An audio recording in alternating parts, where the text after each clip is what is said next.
Good morning, Secretary. So far, sir, mga gaano na karami po yung na-dispose natin na tigbe 20 pesos na bigas? And I understand sa Kadiwa stores lang po muna ito and for vulnerable sectors. Ano po, kailan po mai-open yan for all, rice for all, the 20 peso rice? Well, base sa utos ng Pangulo natin, no, si Ferdinand Bongbong Marcos Jr. at na paramihin na ito kaagad at i-implement kaagad. Sa Cebu, basically nasa 37 LGUs na tayo of Cebu, no? At nakabenta na tayo ng almost 12,000 sacks na since for this week. Sa mga Kadiwa stores natin na 34 Kadiwa stores, medyo konti pa lang dahil we started with a few nung Lunes, tapos nung Wednesday, ngayon nasa 34 na tayo, pero well, kita naman natin na medyo natutuwa ang mga tao at tuloy-tuloy naman. Ang problema namin na ina-address ngayon yung haba ng pila, no? So, we have ordered na bibisita ako, iikot ako mismo at para ma-address nga, magdagdag ng silya, maglagay ng electric fan kung hanggat kaya may kuryente, maglagay ng mga trapal o tolda para maano sa init. Alam niyo naman mainit ngayon, kaya i-address ho natin yan para maging mas maganda yung experience ng ating mga mamimili. Follow up lang, sir. So far, sir, ilan na yung naipalabas ninyo from NFA warehouses at sasapat po ba ito para masustain yung program? Definitely, we ang total natin ngayon, we have 1 million sacks available, no? Na milled rice na yun, newly milled rice. From Mindoro, nakapagpadala na tayo ng barko sa Visayas. Unang barko dumating na sa Cebu.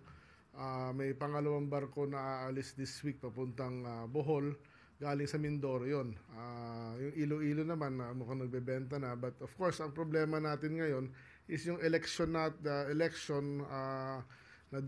hold nga tayo sa election ng sayang nga ho yun ng 10 days. Then ngayon may mga nanalo, may natalo at of course like sa Cebu, there's still a question kung itutuloy ba ng bagong gobernador yung programa o hindi. Sa Bohol naman, yun ang mukhang susunod na pupuntahan natin at fina-finalize na yung schedule tsaka yung stocks na meron na doon at magla-launch sa Cebu, Southern Leyte, and others, no? Yun, isa pang follow-up nga, sir, yung mga bagong luklok na mga LGU na nasa kabilang kampo, susuportahan po kaya ito para magtuloy-tuloy lang yung programa?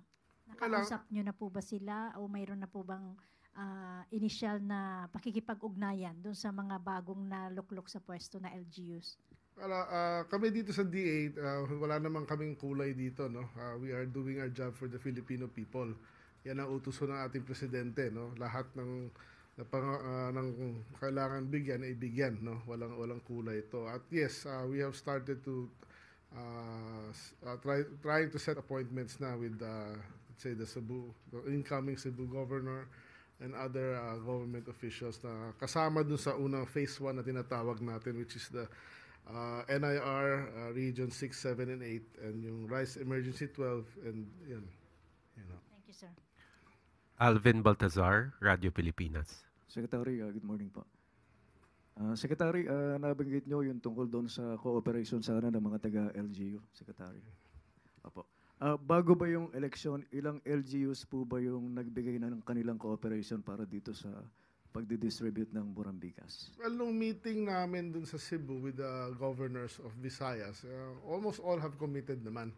But then there are steps, katulad na may MOA na kailangan pirmahan, then ayun ngayon ang nandun tayo, may mga pumirma na, pero meron pang mga hindi nakapirma pending yung, siyempre naging busy na lahat ng eleksyon Pero ngayon tuloy-tuloy na lahat at we're setting up meetings and signing and scheduling the launches na. Oo. Kanina, Secretary, nabanggit nyo rin yung tungkol doon sa pila. Yung sa pila, mukhang may problema tayo doon sa pila. May mga pumipila daw kasi sa Kadiwa na nagpapakilalang anak ng mga senior citizen kasi hindi na makalakad, naka-wheelchair na.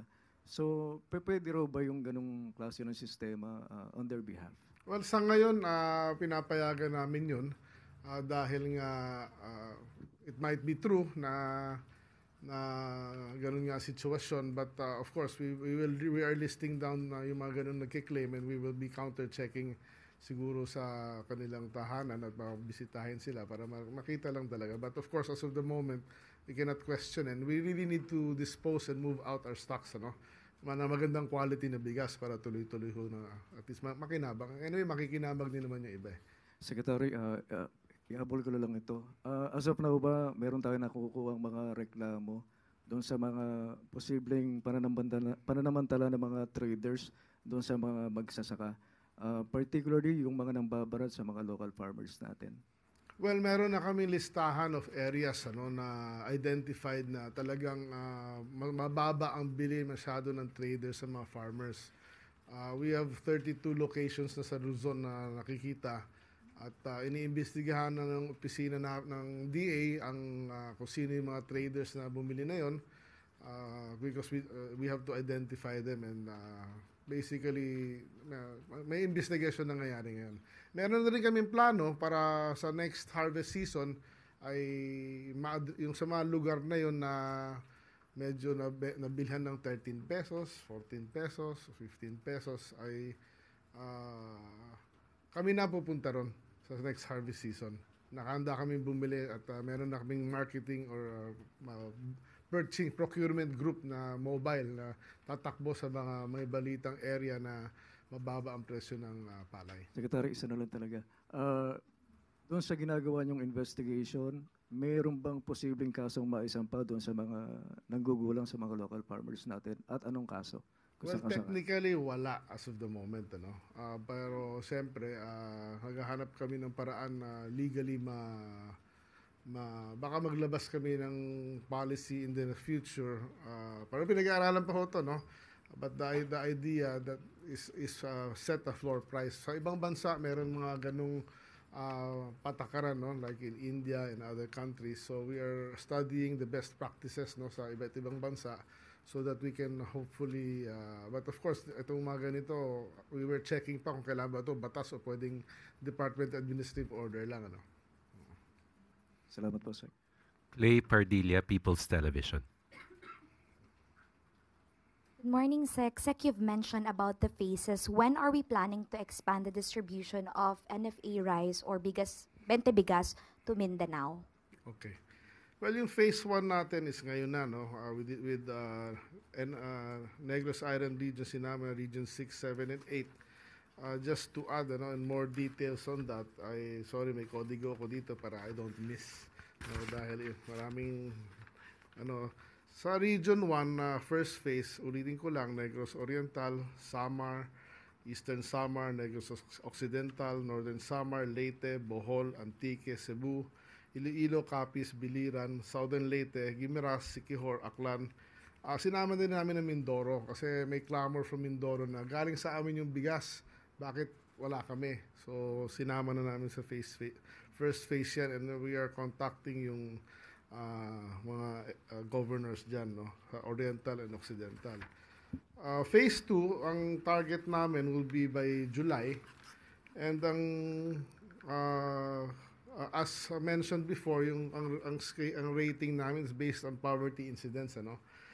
So number 1 on sa phase 2 natin in July will be Zamboanga del Norte, which has a 37.7% of poverty incidence. Yan ang isa pinamataas. Pangalawa, Basilan, Cotabato City, Tawi-Tawi, Maguindanao del Sur, Maguindanao, Davao Oriental, Sorsogon, Maguindanao del Norte. Yan ho ang phase 2. Ang phase 3 naman, September, no? The list is Sultan Kudarat, Lanao del Norte, Catanduanes, Agusan del Sur, Sarangani, at Dinagat Island. So yan ho yung tatlong phases natin na i-implement natin for yung tinatawag na shared subsidy, no? Shared subsidy. Sa Kadiwa naman, siguro nabanggit na rin nung the other day ng press namin na sa ngayon 34 ang Kadiwa outlets, no, na meron for the vulnerable sector. By next month, it will be 55. Tapos yung sumama sa amin sa Rice Emergency 12 ay qualified din mag-join dito sa shared shared subsidy, which is itong Sinuloan, Laguna, Camsur, Mati, Davao, Cotabato Province, San Rafael, Bulacan, Palayan, Nueva Ecija, Isabela Province, Mataas na Kahoy, Batangas, Batanes, Navotas, at San Juan. Yan ho. Sir, follow-up lang naman po dun sa question ni Kuya Alvin. Ano po ba yung goal ng floor price para sa mga magsasaka? Well, ang goal nun is para makaset tayo ng floor price na hindi sila nalugi. Kasi ang pinakaayaw natin mangyari, malugi yung farmer, di ba? Dahil nga pinaghirapan niya, pinagpawisan. Siyempre, hangad natin kumita. Yun ang pinakamaganda. Pero kung sakaling due to adverse conditions or situations, meron pa ring floor price para nga hindi... Ang importante kasi ma-maintain natin tinatawag na planting intention eh. No? Kung nalugi ka this year, wag lang masakit at kung hindi ka nalugi, break even ka lang. At least malakas ang loob mo magtanim sa sunod na taon eh, di ba? Sir, good morning. Sir, initially, saan po yung 32 areas? Can you name a few provinces? Saan po yung pinakamaraming, yung sabi niyo po kanina, mayroong investigation doon sa traders na bumibili ng very low prices. Saan po yung particular area? Unfortunately, I don't have the details with me now, but maybe after this meeting, hahanapin ko sa computer ko. Yeah.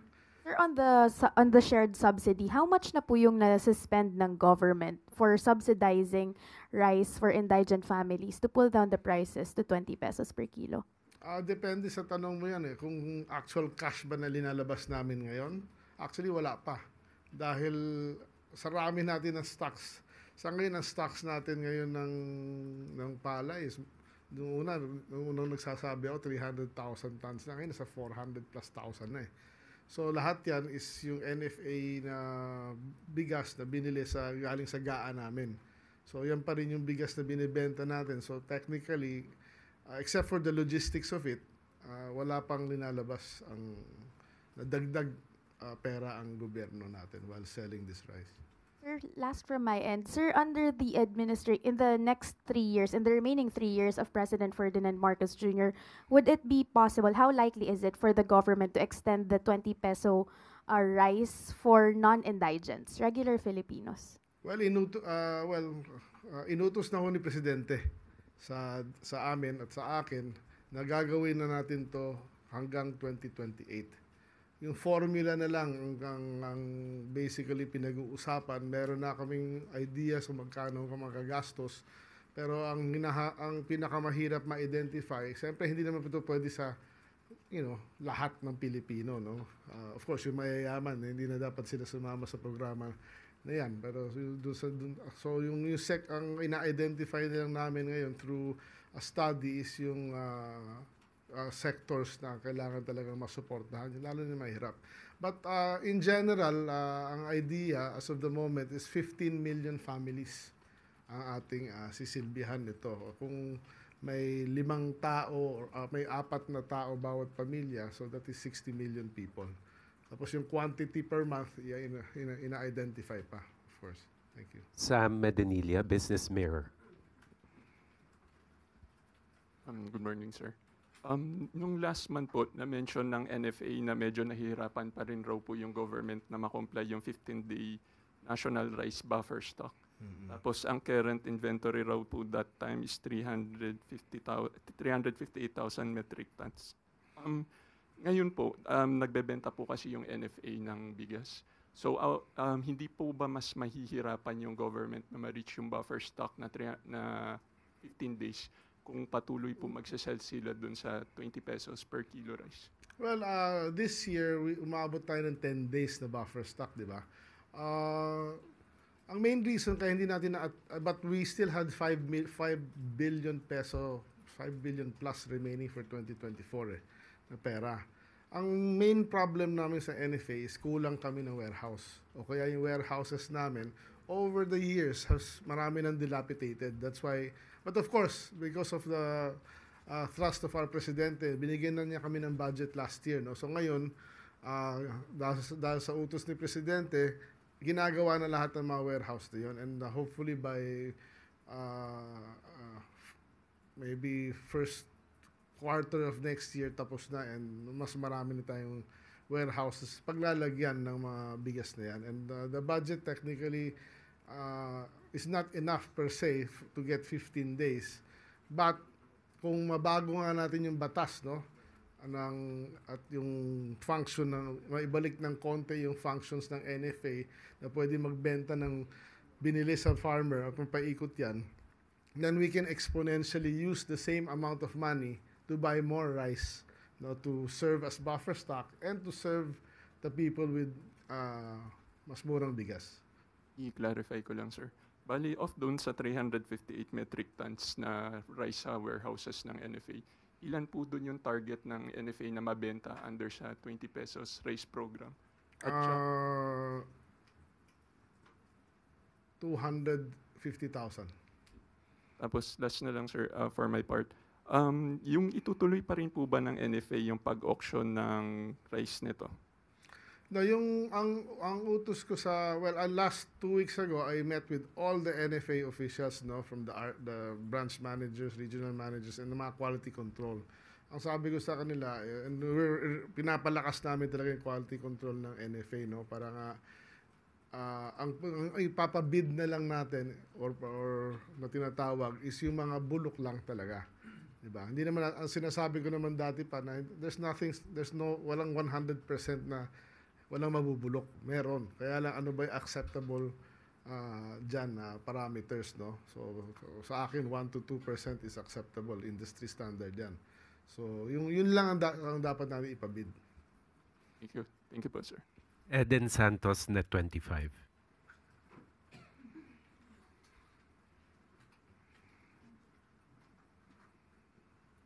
Secretary, good morning po. Clarification lang po. So, sa mga regions po na binabanggit ninyo, shared subsidy, ito po yung maghahati ang government at yung LGU sa 30 National pesos. and LGU, yes. Opo, para doon sa 33 pesos kasi no, kaya naging 20.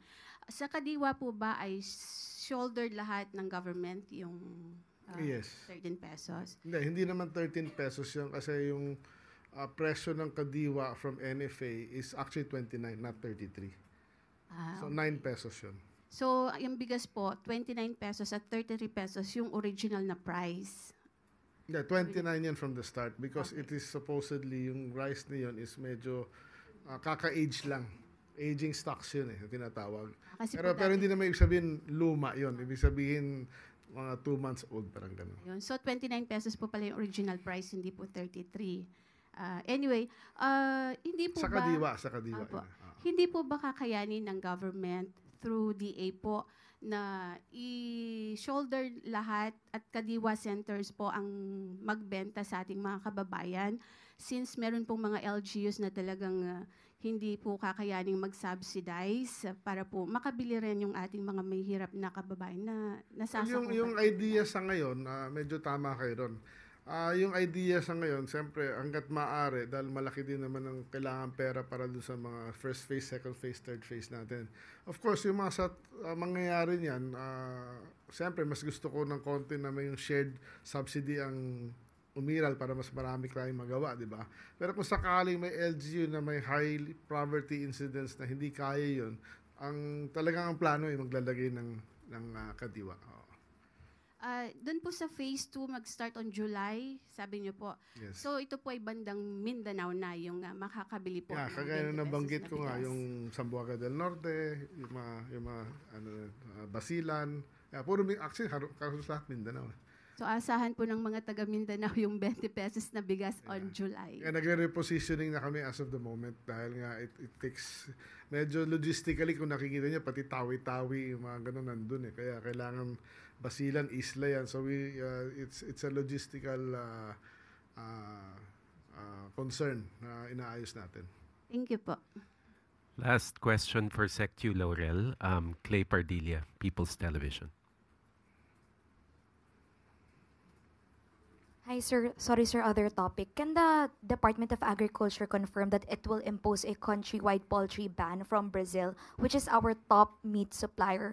Which how it will affect our the prices and supply of processed meat products? Well, basically tinamaan sila ng bird flu, no? As of the moment, wala tayong regionalization agreement with Brazil. So yes, we will have to ban the whole country from exporting chicken to us. No? But of course, hindi lang naman Brazil ang nagsusupply sa Pilipinas. No? Maraming nagsusupply ng frozen chicken to the Philippines. So magda-divert lang ng market. But ang advantage lang ng Brazil, kaya malakas sila dahil sila pinakamura. So baka mas makabili lang tayo ng yung mga importers or processors na mas mahal ng konti. Pero I think the price difference is a few percentage lang. So as far as supply is concerned, I really don't see any issue. Baka may brief supply gap lang na baka 1 or 2 weeks because they have to change origins. But in general, I don't see any issue because even our local poultry industry is medyo maganda ang production eh. So wala masyado ako nakikitang issue. Thank you very much, Sec Kiko. Yusek Claire. Thank you very much. Thank you very much, Secretary Kiko.